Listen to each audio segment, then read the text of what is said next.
अगर हमारे घर में एक पुराना मोजा हो तो एक पुराने मोजा से ही हम घर के सारे काम को बहुत ही आसानी से कर सकते हैं। हेलो फ्रेंड्स, मेरी चैनल में आपका स्वागत है। आज मैं आपके लिए ऐसा टिप्स लाई हूँ जो आपके घर के कामों को बहुत ही आसान कर देगी, साथ ही साथ आपके पैसे और समय दोनों की ही बचत करेगी। तो चलिए शुरू करते हैं। जिस जगह हम गैस सिलेंडर को रखते हैं, आप देखिएगा उस जगह एक जंग का दाग हो जाती है, जिसे निकालना बहुत ही मुश्किल हो जाती है। तो आप इस तरह से थोड़ा सा हार्पिक उस जगह में डाल दीजिए और आप ले लीजिए एक पुराना मोजा और ले लीजिए एक पुराना कंघी, और इस दोनों चीज़ों से आप बहुत ही आसानी से इस जंग की दाग को निकल सकते हैं। तो कंघी को इस तरह मोजे में पहना दीजिए और इस तरह से आप हाथों में मोजे को इस तरह से पकड़िए और बहुत ही आसानी से आप इस तरह से घसिए। इस जगह को घसने से ही आप देखेंगे आपका जो जंग का दाग है बहुत ही आसानी से निकल जाएगा। तो इस तरह से आप एक पुराने मोजे से बहुत ही आसानी से जंग की दाग को घर से निकाल सकते हैं। देखिए ये दाग कितना निकल गया है। तो उम्मीद करती हूँ ये टिप्स आपको अच्छी लगी होगी और इसी पुराने मोजे से ही आप आपके सर्दियों का भारी भरकम जैकेट हो या स्वेटर हो या कंबल हो, किसी भी चीज़ को क्लीन कर सकते हैं। तो देखिए इसके लिए आपको बहुत ज़्यादा पानी की भी ज़रूरत नहीं है और धूप की भी ज़रूरत नहीं है। सिर्फ एक पुराने मोजे से ही आप ये सारे चीज़ों को क्लीन कर सकते हैं। तो मैं यहाँ एक भारी भरकम जैकेट को क्लीन करूँगी। तो जैकेट को हम अगर इस तरह क्लीन करें पानी से तो ये सूखने में बहुत ज़्यादा टाइम भी लेती है, और इस सर्दी में धूप तो हम देख ही नहीं पा रहे हैं। तो जैकेट को कैसे क्लीन करें, तो इस तरह से आप क्लीन कीजिए। आपको धूप की भी ज़रूरत नहीं है और आपका जैकेट भी क्लीन हो जाएगी। तो थोड़ा सा आप एक बार छोटा सा कटोरी में लीजिए 1 चम्मच बेकिंग सोडा और उसमें डाल दीजिए आप 1 से 1.5 चम्मच पाउडर। कोई भी पाउडर का आप इसमें यूज़ कर सकते हैं। दोनों चीज़ों को आप अच्छी तरह से मिला लीजिए। दोनों चीज़ जब अच्छी तरह मिल जाए तब आप ले लीजिए एक चाय छन्नी।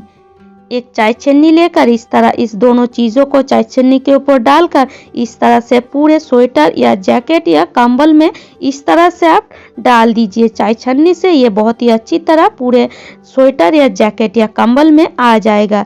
तो इस तरह से सारे चीज़ों को डालने के बाद आप ले लीजिए एक पुराना मोजा। जिस मोजे को आप बेकार समझकर फेंक देते हैं उसी मोजे को लीजिए और इस तरह हाथों में पहन लीजिए और इस तरह से आप थोड़ा सा घसिए, जिससे ये पाउडर और जो खाने वाला सोडा है इस जैकेट में पूरी तरह आ जाए, मतलब जैकेट के अंदर आ जाए, जिसे अगर थोड़ा बहुत गंदगी है वो भी निकल जाएगा और अगर आपके जैकेट में बैड स्मेल आती है वो भी अच्छी तरह से निकल जाएगा। तो इस तरह से आप थोड़ा सा घस लीजिए और इस तरह से आप एक पुराने मोजे से ही बहुत ही आसानी से घर के भारी भरकम चीज़ों को क्लीन कर सकते हैं। तो आप लीजिए एक बड़ा सा बर्तन में थोड़ा सा गुनगुना पानी और उसमें डाल दीजिए थोड़ा सा शैम्पू। इस तरह शैम्पू डालिए और हाथों की मदद से अच्छी तरह इसे मिला लीजिए और जब ये अच्छी तरह मिल जाए तब एक पुराने तवाल या कपड़े सूती कपड़े को ले लीजिए और इस तरह पानी में डुबोकर बिल्कुल पानी को निचोड़ दीजिए और इस तवाल को इस तरह फैलाकर एक ले लीजिए प्रेशर कुकर का ढक्कन और इस ढक्कन में इस तरह इस तवाल को बांध दीजिए और इस तरह से आप हाथों में पकड़िए और इस तरह से थोड़ा सा घसेंगे तो आपके जैकेट से जो गंदगी है बिल्कुल निकल आएगा। इस तरह से आप बहुत ही आसानी से भारी भरकम जैकेट हो, स्वेटर हो या आपके घर में भारी भरकम कंबल हो, सारे चीज़ों को बहुत ही आसानी से क्लीन कर सकते हैं। सिर्फ 3 से 4 बार इस प्रोसेस को कीजिए तो आपका जैकेट बहुत ही आसानी से क्लीन हो जाएगी। तो उम्मीद करती हूँ फ्रेंड्स ये टिप्स भी आपको अच्छी लगी है। और इस सर्दी में तो हम पूरे दिन भर इस तरह पैर में मोजे को पहन कर रहते हैं, पर इस तरह मोजे पहनने से तो हमारा घर का काम बहुत ही मुश्किल हो जाती है। तो इसके लिए आप 2 प्लास्टिक इस तरह पैर में पहन लीजिए। जब आप कि बाथरूम में अपने कपड़े धोने का काम करें या आप घर को पोछे, उस समय इस तरह आप दोनों पैर में 2 प्लास्टिक पहन लीजिए। आपका काम बहुत ही आसान हो जाएगा। मोजे तो आप पहनते ही है और इस सर्दी में, और इस तरह आप अगर प्लास्टिक पहनेंगे तो आपका मोजा भी नहीं भीगेगा और आपको सर्दी भी बिल्कुल भी नहीं लगेगा। तो इस तरह से आप मोजे पहन के ही पूरे घर में सारे काम को कर सकते हैं, मतलब पानी का काम हो या सूखा काम, आप बहुत ही आसानी से मोजे पहन के ही कर सकते हैं। आपको ठंडी भी नहीं लगेगी और आपका काम बहुत ही आसान हो जाएगा। तो उम्मीद करती हूँ ये टिप्स भी आपको अच्छी लगी है। और जब आपका घर का काम हो जाए तब इस तरह आप प्लास्टिक को निकाल लीजिए और आपका पैर बिल्कुल सूखा रहेगा। आप देख सकते हैं मेरे पैर को।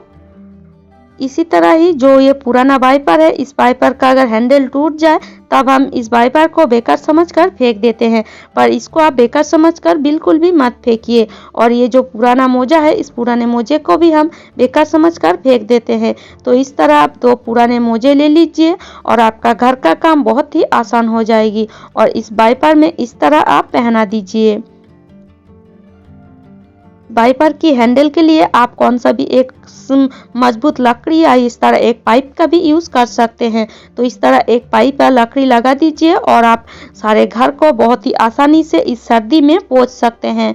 जो लोग हाथों की मदद से घर को पोंछते हैं, वो लोग बहुत ही आसानी से इस तरह घर को पोंछ सकते हैं। थोड़ा सा पानी से इस तरह मोजे को भिगा लीजिए और चलिए अब हम घर को बहुत ही आसानी से पोंछ लेते हैं।